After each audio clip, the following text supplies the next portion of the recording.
Everyone, मैं हूं doctor Garg spine and shoulder clinic से एक और इन्फॉर्मेशनल वीडियो के साथ मैं आज फिर से आया हूं। आज की इस वीडियो में मैं आपको ये बताने वाला हूं कि कायरोप्रैक्टर ट्रीटमेंट के बारे में हम आज डिस्कस करेंगे। कायरोप्रैक्टर ट्रीटमेंट होता क्या है, कायरोप्रैक्टर ट्रीटमेंट में किस तरीके के ट्रीटमेंट किए जाते हैं, किन किन लोगों को ये ट्रीटमेंट लेना चाहिए, किस कंडीशन में ये ट्रीटमेंट लेना चाहिए। क्योंकि हमारे पास बहुत सारे मैसेजेस आते हैं, कॉल्स आते हैं, लोगों को समझ नहीं आता कि ये कायरोप्रैक्टर ट्रीटमेंट होता क्या है, किस किस कंडीशन में ये ट्रीटमेंट किसको करवाना चाहिए। तो आज इस वीडियो में आपको सबको ये पता चलेगा। लेट्स सपोज जैसे कि आज हमने एक पेशेंट डमी लिया है। आज मैं पहले तो आपको इनके थ्रू ये बताऊंगा कि हम एक्चुअल करते क्या हैं इस ट्रीटमेंट में। लेट्स सपोज अगर आपको स्पाइन में कोई इश्यू आ गया है, स्लिप डिस्क का प्रॉब्लम है, सियाटिका जैसी प्रॉब्लम है, तो पेशेंट को हम बुला करके सबसे पहले उसकी पूरी मेडिकल हिस्ट्री लेते हैं, उससे पूछते हैं कि वो पेन आपको हुआ कब, कैसे आया, किस कंडीशन की वजह से आया। जैसे ही वो हमें मेडिकल हिस्ट्री देता है, उसको देखते हुए हम पेशेंट का एक असेसमेंट करते हैं, फिजिकल असेसमेंट, जो कि मैं अभी आपको करके दिखाने वाला हूँ। और इसको करने के बाद एज ए कायरोप्रैक्टर हम लोग जो है पूरी बॉडी का एक अलाइनमेंट करते हैं। अब ये अलाइनमेंट क्या होता है, जैसे कि आपने देखा होगा, अगर आपके पास कोई 2 व्हीलर या 4 व्हीलर गाड़ी है, तो आपने देखा है कि उसमें अगर आपका एक पहिया अगर टेढ़ा हो जाए या उसकी व्हीलिंग खराब हो जाए, तो आप व्हीलिंग कराने जाते हैं ताकि वो गाड़ी का जो है हमारी एक लाइन में चले, सीधी चले, ताकि उसके इंजन और टायर पे प्रेशर ना आए। इसी तरीके से हमारी बॉडी भी, हमारा रिस्पॉन्स, हमारा नर्वस सिस्टम रिस्पॉन्स इसी तरीके से काम करता है। अगर हमारी बॉडी अपनी लाइन से हटेगी या उसमें टेढ़ापन आएगा, तो आपका नर्वस सिस्टम, आपका ब्लड सर्कुलेशन पे आपको फर्क आएगा और आपको दर्द की फॉर्म में वो फील होना शुरू हो जाएगा। जैसे कि अभी ये पेशेंट हैं, ये आप एक डमी है, इस डमी को देखिए। ये आपकी पूरी डमी में आपको डिस्क सर से लेकर पूरी कमर तक ये पूरी नीचे होती है एक लाइन में, और ये हमारी नसें हुई गई हुई होती हैं। ये हमारा हिप रीजन हो गया। तो अगर ये पूरी बैलेंस्ड होगी तो आपको कोई इश्यू नहीं होगा, लेकिन अगर ये बैलेंस नहीं होगी, आपका हिप टेढ़ा मेढ़ा होगा, डिस्क टेढ़ी मेढ़ी होगी, तो आपको दर्द शाटिका की फॉर्म में आना शुरू हो जाएगा। जैसे कि अभी मैंने मार्किंग की है इनके ऊपर, ये इनकी पेशेंट की डिस्क हो गई है, ठीक है। ये L5 है, ये L4 है, ये L3 है और ये L2 है। तो यहाँ आप देख रहे होंगे ये एक प्लेट होती है जिसको सैक्रम बोला जाता है। अगर हम, जैसे हमने इनकी मार्किंग की है, देखिए, तो ये कुछ इनका हिप भी टेढ़ा आ रहा है। ये राइट साइड का हिप जो है इनका ऊपर है, देखिए, ये देखेंगे आप, ये ऊपर है। ये ऊपर होने की वजह से जो इनका हिप है वो ऊपर की तरफ शिफ्ट हो गया है और ये नीचे की तरफ शिफ्ट हो गया है, जिसकी वजह से होगा क्या, इनका जो सारा लोड है वो इस तरफ में शिफ्ट हो गया है। ये जो डिस्क है, ये बीच में डिस्क होती है, सारा लोड इस तरफ शिफ्ट होने की वजह से, टेढ़ापन आने की वजह से, इस तरफ की जो आपकी नर्व जा रही है उस पे सारा प्रेशर आएगा और आपकी पूरी लेग में दर्द जाना शुरू हो जाएगा। और होता क्या है एक्चुअली, कंडीशन ये होती है, देखिए जरा, ये एक डिस्क का पार्ट है, ये डिस्क है, ये 2 बोन है। तो क्या होगा, ये आपको नर्व निकलती है, ये जो नर्व निकलती है ये कुछ इस तरीके से आपका पार्ट होता है। तो ये डिस्क बल्ज कुछ इस तरीके से आती है जिससे आपकी नस दबनी शुरू हो जाती है।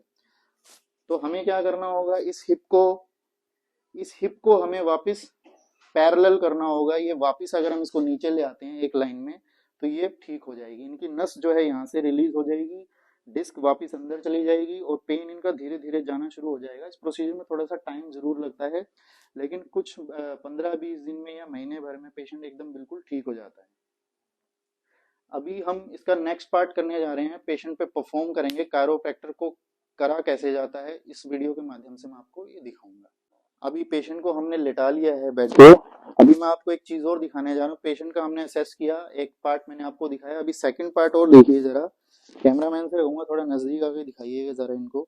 इनकी लेग लेंथ को हम चेक करते हैं, लेकिन लेग लेंथ को अगर मैं दिखा रहा हूँ इक्वल रख के, तो आप देखिए कितना पार्ट मेरा शॉर्ट दिखा रहा है। ये देखिए, ये पाँव बिल्कुल ही शॉर्ट है, इनका छोटा हो गया है, क्योंकि इनका हिप टेढ़ा मेढ़ा है। तो लेग एक ऊपर चढ़ गई, एक नीचे आ गई है, जिसकी वजह से इनका सारा प्रेशर इस लेग पर जा रहा है।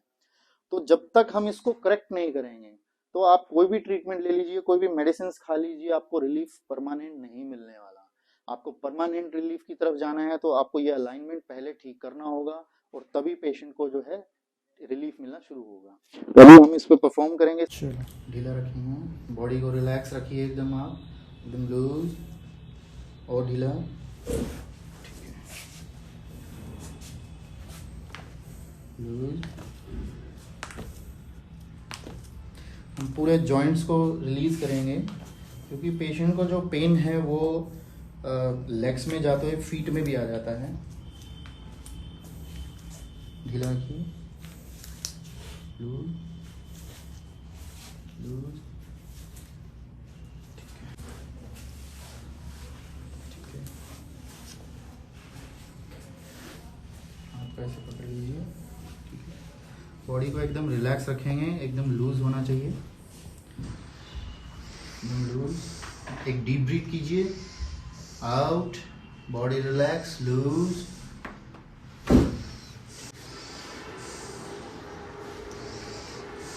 बॉडी एकदम रिलैक्स पोजीशन में होना चाहिए आपका। फिर से एक डीप ब्रीथ करिए, छोड़ेंगे, सांस पूरा छोड़ दीजिए, लूज, ठीक है। एकदम सीधे छोड़िए, सीधे। गर्दन को एकदम ढीला रखिए। अभी सर्वाइकल रीजन को हम लोग इसमें एडजस्ट करने जा रहे हैं, क्योंकि आपके पूरी बॉडी को हमें देखना है, पूरी बॉडी के एक एक जॉइंट को हमें अलाइन करना होगा। एकदम रिलैक्स छोड़िए इसको, लूज, एकदम रिलैक्स, लूज, बहुत ही अच्छा। ऐसा रखिए, लूज, ढीला छोड़िए, एकदम लूज छोड़िए, लूज, ठीक है। एकदम रिलैक्स, लूज,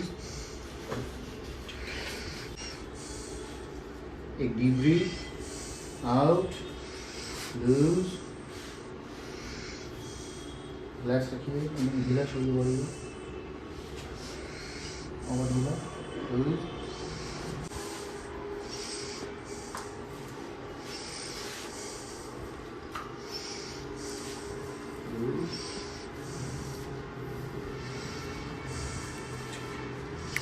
यहाँ पीछे की तरफ जोर लगाना है आपने कोने को, ठीक है, ठीक है। इसी तरीके से